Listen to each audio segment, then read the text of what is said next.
Chicken gravy எப்படி செய்கிறதுன்னு பார்த்துடலாம். அதுக்கு தேவையான பொருட்கள் எடுத்து வச்சுருக்கேன். பிரியாணி இலை, சோம்பு, பட்டை, கிராம்பு, தக்காளி ஒரு 2 தக்காளி நைஸாக கட் பண்ணி வச்சுருக்கேன்.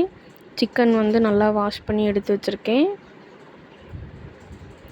அடுத்தது பெரிய ஆனியன், அப்புறம் கருவேப்பிலை, வரமிளகா 3ஐயும் கட் பண்ணி வச்சுருக்கேன். அப்புறம் இஞ்சி பூண்டு பேஸ்ட்டு ரெடி பண்ணி வச்சுருக்கேன். இப்போ எல்லாமே ரெடி பண்ணி வச்சுட்டோம். இப்போ அடுப்பை ஸ்டார்ட் பண்ணி நம்ம சிக்கன் கிரேவி எப்படி செய்கிறதுன்னு பார்க்கலாம். அடுப்பு பற்றி வச்சாச்சு. இப்போ ஆயில் ஊற்றிக்கலாம்.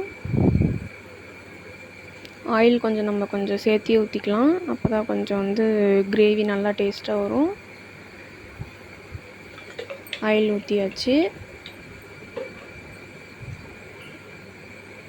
இப்போ எண்ணெய் கொஞ்சம் சூடானதும் நம்ம இந்த பிரியாணி இலை, சோம்பு, பட்டை, கிராம்பு இதெல்லாமே போட்டுக்கலாம். அது நல்லா கொஞ்சம் சூடாகி வெடிக்க ஆரம்பிக்கக்குள்ளே நம்ம எடுத்து வச்சுருக்க ஆனியன், வரமிளகா, கருவேப்பிலை இதெல்லாமே நம்ம அதில் ஆட் பண்ணிக்கலாம். இப்போ அது வெடிக்க ஆரம்பிக்குது. இப்போ நம்ம எடுத்து வச்சுருக்கிறத அதில் போட்டுக்கலாம். அதை போட்டு நல்லா பொன்னிறம் ஆகிற வரைக்கும் நம்ம அதை வணக்க போகிறோம்.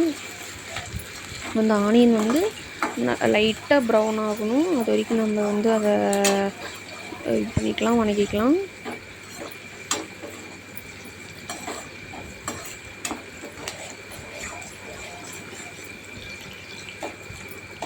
கொஞ்சம் சிம்மில் வச்சிட்டிங்கன்னா அது நல்லா வணங்கிடும். வணங்கினதுக்கப்புறம் நம்ம இஞ்சி பூண்டு பேஸ்ட்டு ஒரு 2லேருந்து 3 ஸ்பூன் போட்டுக்கலாம். இஞ்சி பூண்டு பேஸ்ட்டு போடுற வரைக்கும் டேஸ்ட் நல்லாயிருக்கும் சிக்கன் கிரேவி.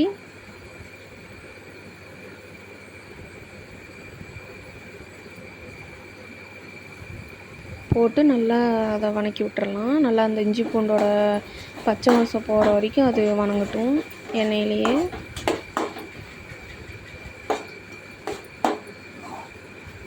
அந்த பச்சை வாசம் போச்சுன்னா தான் நல்லாயிருக்கும். ஆயிலில் நல்லா அது வணங்கட்டும்.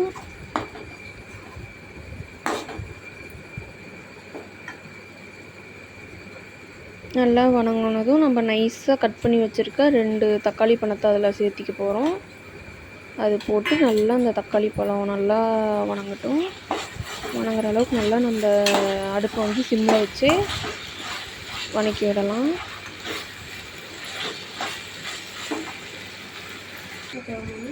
இப்போ தக்காளி பழமும் நல்லா வணங்கிருச்சு. நெக்ஸ்ட் நம்ம சிக்கன் அதில் சேர்த்துக்க போகிறோம். 1/2 kg சிக்கன் வாங்கிட்டு வந்திருக்கோம்.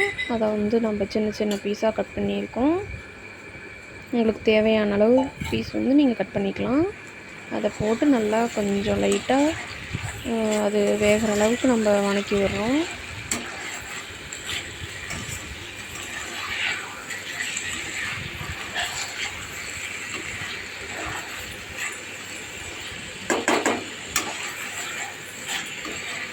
இப்போ நம்ம தேவையான மசாலா ஐட்டம்ஸ் எல்லாம் எடுத்து வச்சுருக்கோம்.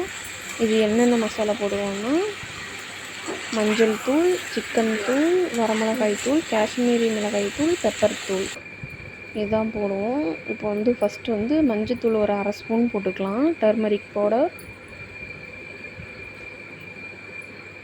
நெக்ஸ்ட்டு வரமிளகாய் தூள் 1 ஸ்பூன் போட்டுக்கலாம். நெக்ஸ்ட் உப்பு ஒரு 1/2 ஸ்பூன், 3/4 ஸ்பூன் பக்கம் போட்டிருக்கேன். போதும், அதே பத்தலைன்னா நம்ம போட்டுக்கலாம். நெக்ஸ்ட்டு சிக்கன் மசாலா ஒரு 3 ஸ்பூன் நான் போட்டிருக்கேன். நெக்ஸ்ட் பெப்பர் தூள் ஒரு 1 ஸ்பூன் அளவு நம்ம போட்டுக்கலாம். இதை நல்லா நம்ம வணக்கி விடலாம். இந்த மசாலாலாம் சிக்கனோட மிக்ஸ் ஆகட்டும்.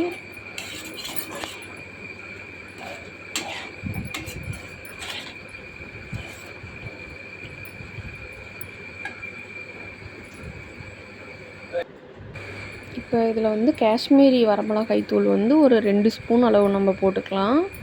இது நல்லா கலர் கொடுக்கும், டேஸ்ட்டாகவும் இருக்கும்.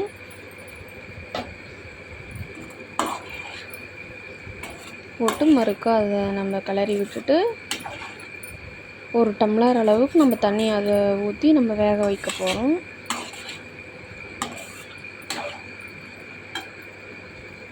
கிரேவி மாதிரி பண்ணுறதுனால நான் தண்ணி கம்மியாகவே ஊற்றுறேன். 1 டம்ளர் அளவுக்கு நான் தண்ணி அதில் ஆட் பண்ணி அதை சிம்லேயே வச்சு ஒரு 15 மினிட்ஸ் நான் வேக வைக்க போகிறேன்.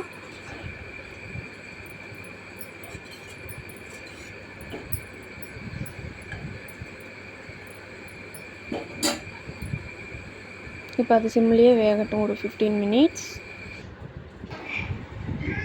இப்போ ஒரு 10 மினிட்ஸில் நம்ம வந்து அதை மறுபடியும் கிளறி விடுறோம், அடி பிடிக்காமல் இருக்கிறதுக்கு. நல்லா கொதித்து ஒரு 3/4 பதத்தில் வந்துருச்சு. இப்போ வந்து கடைசியாக 50 மினிட்ஸ் ஆகிடுச்சு. இறக்குற டைம் வந்ததுனால கொத்தமல்லியை வந்து போட்டு ஃபைனல் ஸ்டேஜாக அதை போட்டு ஒரு கிளறி விட்டு நம்ம இறக்கி கொஞ்சம் நேரம் வந்து மூடி வச்சுட்டு நம்ம சாப்பிட்லாம். சூப்பரான சிக்கன் கிரேவி ரெடி ஆயிடுச்சு. கையோட சைட் பை சைடாக சிக்கன் 65க்கும் நான் மேக்னேட் பண்ணி வச்சுருந்தேன், அதையும் போட்டு பொரிச்சாச்சு. சிக்கன் கிரேவியும் சிக்கன் 65யும் ரெடி. சிக்கன் 65 ரெசிபி வந்து இன்னொரு வீடியோவில் பார்க்கலாம். பாய்.